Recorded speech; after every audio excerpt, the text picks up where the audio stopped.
بسم الله والحمد لله والصلاة والسلام على رسول الله. أيها الإخوة الكرام، السلام عليكم ورحمة الله وبركاته. هذا الدرس ويس 57 من دروس الفقه المالكي. كنت سمي كثير دي الدرس اللي عدان نبضل دريوس النقطة مهمة اللي هي الواجبات والحقوق الزوجية. نخدمد أولا ثانيا ثالثا.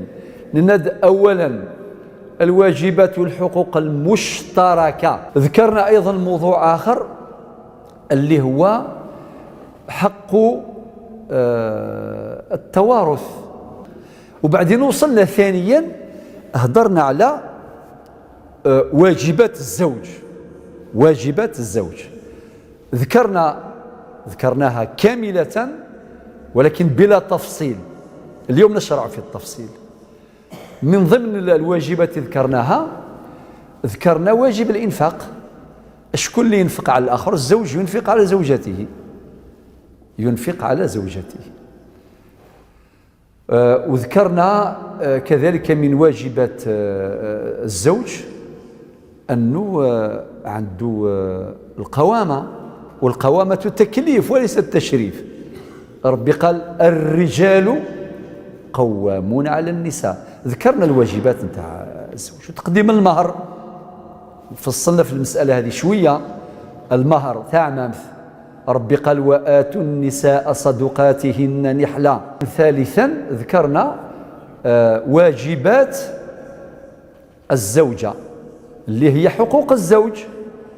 من حقوق الزوج عنده حقه في الطاعة، لأنه هو القوام، هو المسؤول على هذه الأسرة، هذه المؤسسة.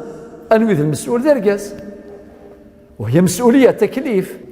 ثورة مع الدرس رقم 57 نفصل في أمرين قليلا. الأمر الأول اللي هو موضوع النفقة، الموضوع الثاني هو النسب. إذن الدرس رقم 57 موضوعان: النفقة والنسب باختصار. النفقة مفهومها هي ما تقوم به حياة الإنسان من ماء وغذاء وكساء وإيواء ودواء. في هذه مقومات الحياة.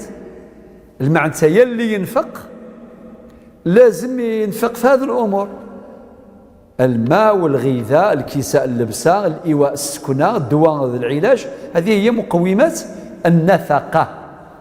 فهمنا؟ يلا، هذا التعريف نتاعها باختصار. ثانيا هذا ألف، معليش نديروا باء، اللي هو أنواع النفقة. هناك أنواع في الحقيقة، هناك ثلاث أنواع أساسية. ألف، النوع الأول اللي هو النفقة، نفقة الزوج على الزوجة. النوع الثاني هو نفقة الوالدين على الأولاد. النفقة الثالثة هي نفقة الأصول على الفروع والفروع على الأصول. وممكن نزيدوا النوع الرابع اللي هو النفقة على اللي ما عندوش الولي. كاين اليتامى، كاين الناس اللي ما عندهم لا ولي لا والد. صافي 4. النوع الأول نفقة الزوج على الزوجة. شرعا الأصل هو أن الزوج هو اللي ينفق على زوجته. الدليل في سورة البقرة الآية 233. ربنا قال وعلى المولود له رزقهن وكسوتهن بالمعروف. ربي قال شكون اللي ينفق على زوجته؟ هو الزوج. وعلى المولود له رزقهن وكسوتهن بالمعروف. سورة البقرة الآية 233. ولكن ربي قال بالمعروف. علاش قال بالمعروف؟ هنا تتدخل الأعراف. نركزوا على مسألة اللي هو أنه في النفقة العرف معتبر، العرف معتبر هكا مود دو في امشي تعيشين مدا الى اخره. كاين النوع الثاني نفقة الوالدين على الاولاد، لازم الوالدين. ربي قال يوصيكم الله في اولادكم، ومن معاني هذه الايه ربي توصيكم في الدريانون تنفقوا عليهم، الوالدين ينفقوا على اولادهم.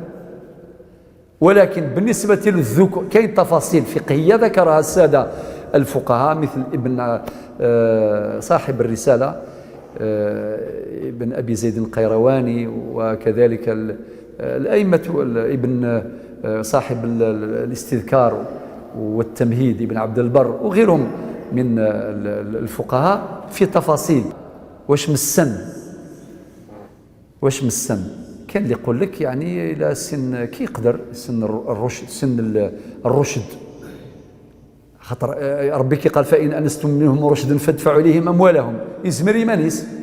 كان اللي يقول لك لا حتى يلقى الخدمة تحت الكفالة تاع الأب بالدرجة الأولى، ولكن هذا الواجب ينتقل إلى كاهل الأم إذا كانت قادرة عليه. إذا كان الأب ميت النغ كان عاجزا، كاين في تفاصيل فقهية هذه نستثمرها في الفتوى. على في الفتوى لأنه كاين عندنا في الشريعة ما يسمى بفقه الحالة. فقه الحالة كما لوردونوس اللي يعطيه طبيب المريض، سي كا بار كا، فقه الحالة، اختلاف الفتوى باختلاف المستفتي. ثم نستدعي المعلومات الفقهية والتفاصيل الفقهية لإيجاد الحلول للمسألة المعروضة مباشرة. بالنسبة للأنثى تقريبا شبه إجماع بين العلماء، علماء السادة المالكية وغيرهم، إلى غاية الزواج، بل إلى غاية توصل المتمغرة، يعني حتى إلى غاية البناء توصل لزوجها، كل هذه المرحلة. ولكن ذكروا أيضا استثناء، قال لك وتسقط بالاستغناء.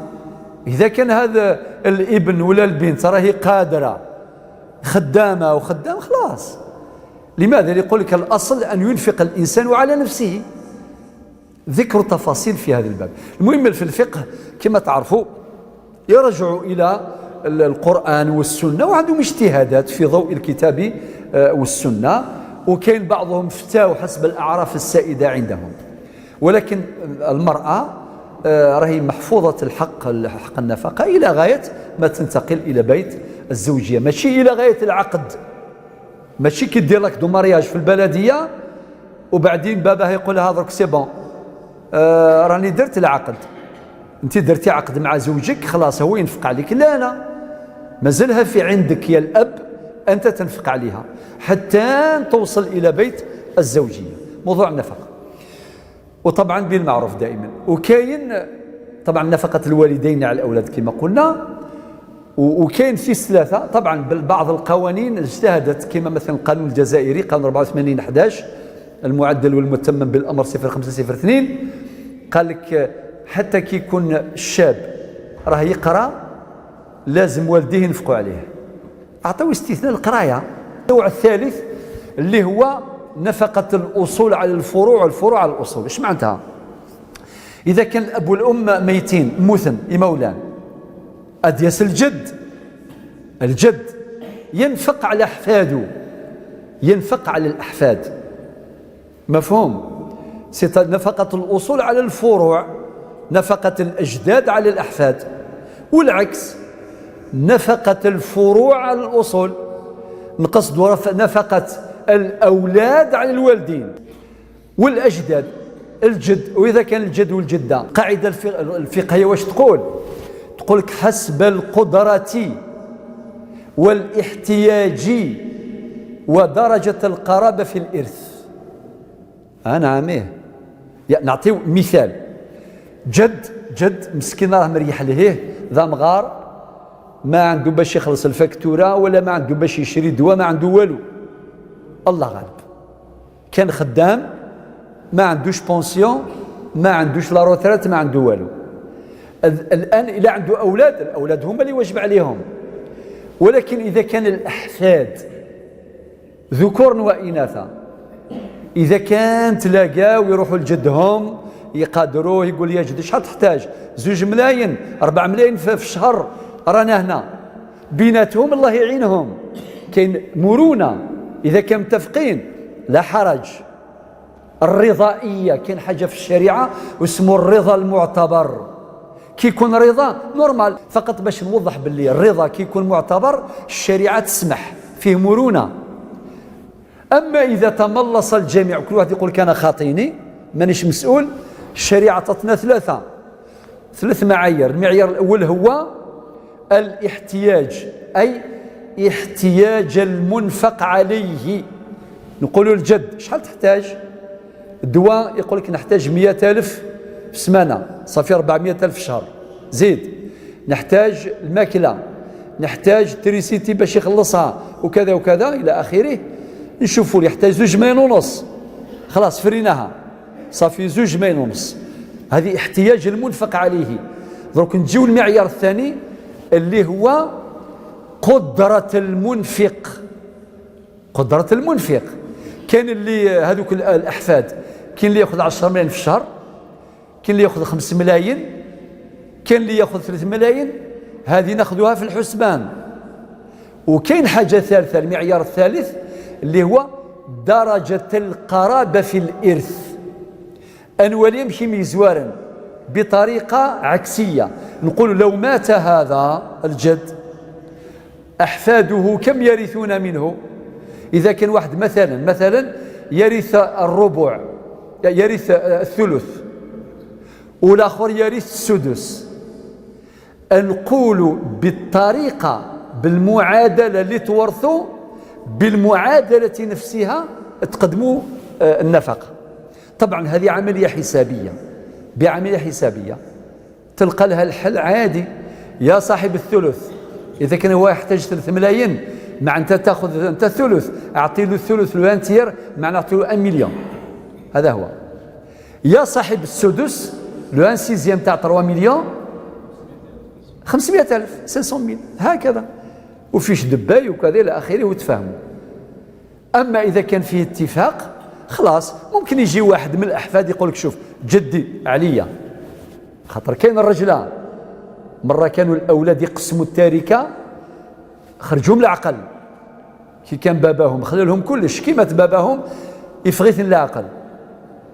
أبري قال له يلا كل واحد يقول واش خبى، هذا خبى دراهم، هذا خبى كذا، هذا خبى كذا. يهضروا على كلش، نساو حاجة. نطق واحد اللي مو عنده النية، دائما اللي عنده النية هو اللي مو النية يربح. قال لهم في حاجة أنا خبيتها ما قلتها لكمش سمحوا لي. قالوا شحال؟ كاش مليون، كاش 100 مليون، كاش. قال لهم والله غير خليت حاجة نساوها كامل. واش من الحاجة اللي خبيتها علينا؟ إناس يما نسيتوها كاع. شكون ينفق عليها، شكون يقوم بها، شكون معني فغيث العقل. معليش تركة ربي اللي قال قسموها عادي، ولا قال غير في العقل فقط. ذا كان أي غرد الفكير المثالي باش دينيغ نفقة الأصول على الفروع والفروع على الأصول حسب احتياج المنفق عليه وقدرة المنفق، إذ لا يكلف الله نفسا إلا وسعها. وكذلك في 3 اللي هو درجة القرابة في الإرث. لماذا؟ من أجل ضبط وتحديد المسؤوليات. النوع الرابع، إذن اللي ما عندوش ولي لا أحد ينفق عليه، إما تنفق عليه عشيرته قبيلته أذرمينس، ولكن الأصل في الفقه اللي ينفق عليه هو صاحب الولاية العامة.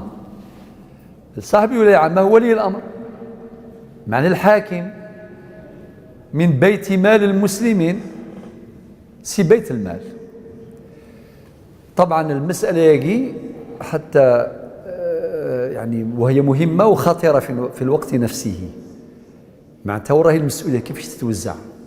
لقيت ولد سنة القوانين نهضر تسميسها في كذا ونخدم راه الى خاص فين كذا وكذا الى اخره، وكذا لي زونديكابي اللي عندهم الاعاقه مش الى اخره. هذا موضوع يعني قننته القوانين الكثيرة، ولكن في كذا سانت أصول دي الشريعة، سانت أصول دي الشريعة على أساس أن المسلم، الإنسان كإنسان عنده حق في الحياة. الآية اللي قالها ربي في سورة الإسراء الآية رقم 70 قال ولقد كرمنا بني آدم.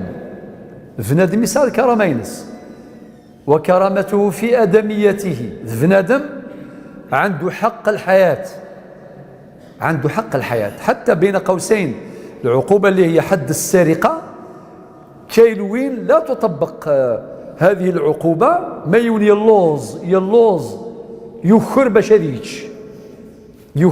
هذيك. لذلك جاءت الأحاديث منها أصبحت من بعد قاعدة فقهية درء الحدود بالشبهات، ادرأوا الحدود بالشبهات ما استطعتم. لذلك المسألة يجي بشكل عام نلازم الإنفاق على هؤلاء، وللأسف مضطرين باش نتكلموا حتى على اللقطاء، لأن اللقيط أيضا اللي ما عندوش نسب معلوم أيضا له الحق في النفقة، والنفقة يكون على ولي الأمر صاحب الولاية العامة، لأن الولايات ولايات، منها ولاية خاصة أصلية وكاين ولاية عامة نيابية. خاطر أبواب الفقه أحكام الفقه راهي مربوطة، هذه مربوطة بالأخرى. لذلك هذه المسائل إن شاء الله سيأتي بيانها في الوقت المناسب، ولكن يكفي أن نعلم أنه ما كانش اللي يبقى بغير نفقة بالمقومات التي ذكرناها من ماء وغذاء وكساء وإيواء ودواء، ولا يكلف الله نفسا إلا وسعها. الموضوع الثاني اللي هو موضوع النسب. موضوع النسب موضوع مهم، أي غير مهم، خاطر الشريعة لنا تشرعيث تحافظ على طهارة الأنساب. إلى قليل النسب زدي يصفى كل يوم يسابة فاس معلوم يمس معلومة لجدوديس، أما درنا مموثا سواء كانوا أحياء أو أموات، ولكن الشريعة كانت حريصة على هذا. ويحرم شرعا نكران النسب. ذي الحرام يوناذ ينكر النسب براوي سرورس، ذي الحرام. كما يحرم التبني، إلحاق استلحاق نسب شخص ولد سواء كان ذكر أو أنثى، يحرم التبني، حرام. ربي سبحانه قال في سورة الأحزاب محرما لنظام التبني الذي كان سائدا في الجاهلية: وما جعل أدعياءكم أبناءكم ذلكم قولكم بأفواهكم والله يقول الحق وهو يهدي السبيل، إلى آخر الآيات. المعنى التبني، l'adoption، التبني ممنوع. لماذا منعته الشريعة؟ للمحافظة على الأنساب ودرءا لمفاسد التبني ومضارها. l'adoption أتصل المضرة يتسعى، أتصل المفاسد. ولكن طبعا يزمر ديني والناس محيي هي ما يلون مسكين ورسالة النسب يفادي مانيس الله غالب الدوني ثاقي ورسالي مولان آمش. الشريعة ثنات التبني ذي الحرام، ولكن ممنوع، ولكن إلا يقارن الكفالة.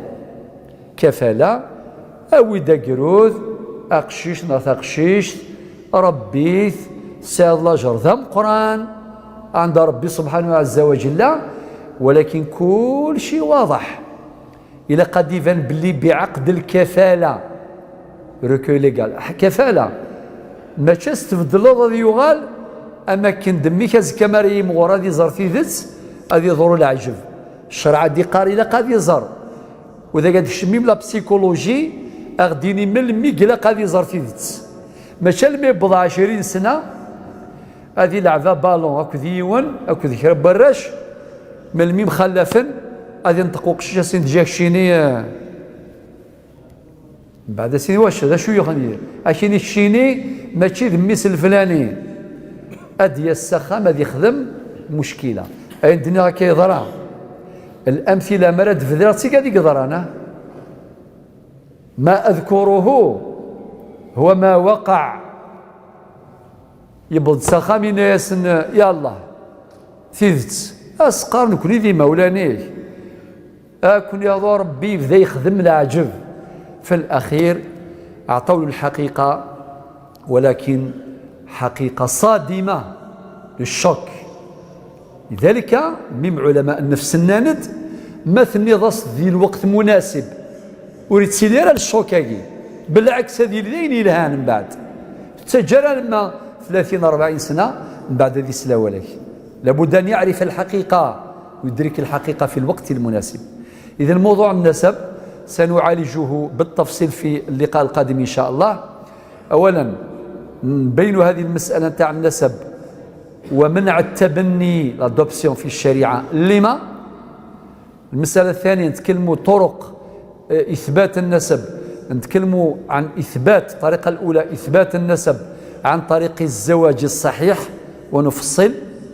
ثانيا نتحدث عن اثبات النسب عن طريق البينه يعني الشهاده، نتكلموا على دين نتكلموا على هذه المساله بالتفصيل.